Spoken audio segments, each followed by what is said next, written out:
Dëshpërimi i ZPS-s për të gjetur me mos lidhje mes këtyre personave, antarëve të NKP-s, në fakt është mbështetur vetëm në faktori relevant.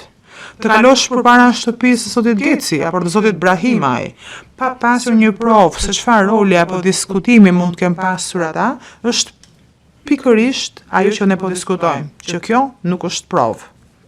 Lidhja e zotit Selimi me personat e tjerë që nuk janë personat që akuzohen si antarë të NKP-s, gjithashtu paraqitet të jetë bazuar tërësisht në ndërveprime personale të rastishme dhe jo në prova të një marrëveshje të pretenduar midis tyre. Për shembull, të gjithë të akuzuarit pretendohet që kanë qëndruar në shtëpinë e Lahi Ibrahimaj, kjo ka qenë Jabllanis përpara periudhës akte akuzës.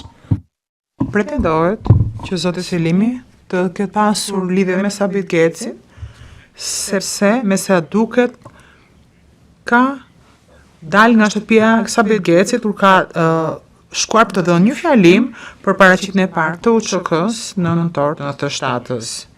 ZPS-ja pretendon që edhe zoti Lushtaku është një shok i vjetër i zotit Selimi.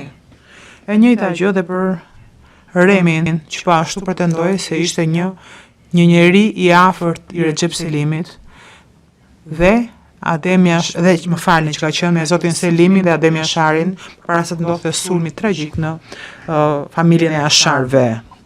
Dëshpërimi i ZPS-s për të gjetur me mos lidhje mes këtyre personave, antarëve të NKP-s, në fakt është mbështetur vetëm në faktori relevant.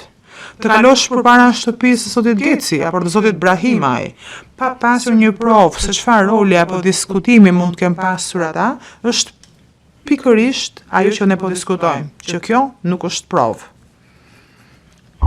Më konkretisht, prokuroria i referohet Fatmir Limaj, që ka jetuar me zotin Selimin, dhe thonë që kjo është një element kriminal. Dhe me sa duket, kjo është baza për marrëveshjen e të krijuarit një plan kriminal, që është përsëritur nga prokuroria më duket se të hënën gjatë kohës që bën parashtrimet e veta.